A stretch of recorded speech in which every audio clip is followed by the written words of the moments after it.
नहीं देंगे, क्योंकि जमीन लेते समय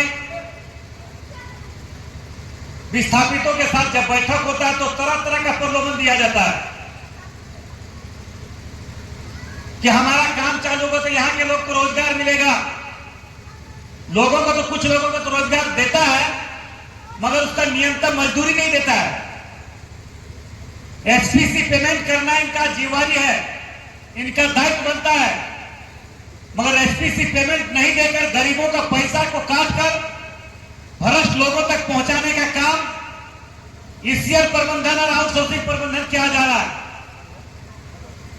मैं चाहता हूं कि जल्द से जल्द इन सारे विषयों को ईसीएल और आउटसोर्सिंग प्रबंधन संज्ञान में ले और समस्या का निदान करे। अन्यथा जिस प्रकार से इस क्षेत्र के लोगों में आक्रोश मन में भरता जा रहा है, तो इसका परिणाम भुगतने के लिए भी कंपनी तैयार रहे।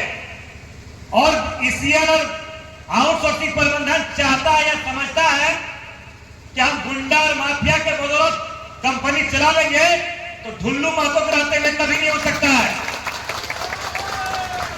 दूसरी बात, यहाँ के रोड सेल में काम करने वाले हमारे मजदूर भाई बहन से मेरा आग्रह होगा कि हमें भी 3-3 बार हम विधायक रहने का सौभाग्य भी प्राप्त हुआ बाघमारा से। आप लोग का यहाँ से दूरी 30 से 40 किलोमीटर होगा। आप लोग चले जाइए या कोई प्रतिद्वंदी विरोधी लोग जो हैं उनको भेजिए, जाके कम से कम वहां से तो देख के आवे कि वहां के रोड सेल मजदूर जो लोडिंग करता है गाड़ी, उसको कितना पैसा मिल रहा है। 400 से 500 रुपया टन मजदूरों के हाथ में, मजदूरों के खाता में पैसा जा रहा है। अगर गलत होगा तो आप लोग जो बोलिएगा तो हम मानने के लिए तैयार है।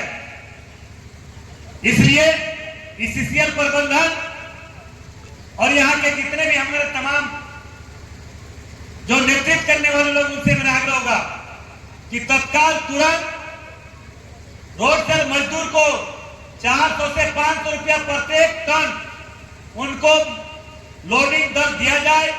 अन्यथा बाध्य होकर रोड सेल को भी हम लोग बाधित करने का काम करेंगे।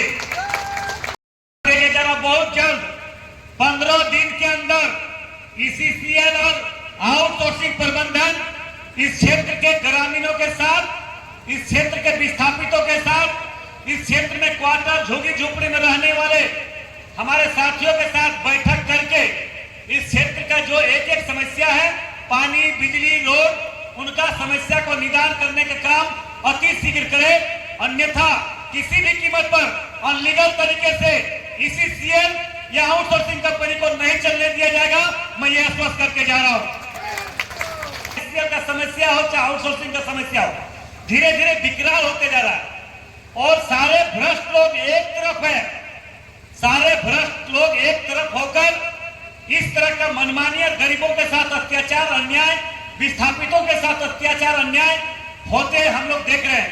मैं आप लोग से इतना ही आग्रह निवेदन करना चाहेंगे, आप लोग एकजुट रहिए, एकत्रित रहिए, आप हमारे साथ खड़े रहिए, आप लोग का आशीर्वाद हमारे पर बना रहे। एक एक समस्या का निदान करेंगे, ऐसे गलत करने वाले को ईंट के जवाब पत्थर से देने का काम करेंगे।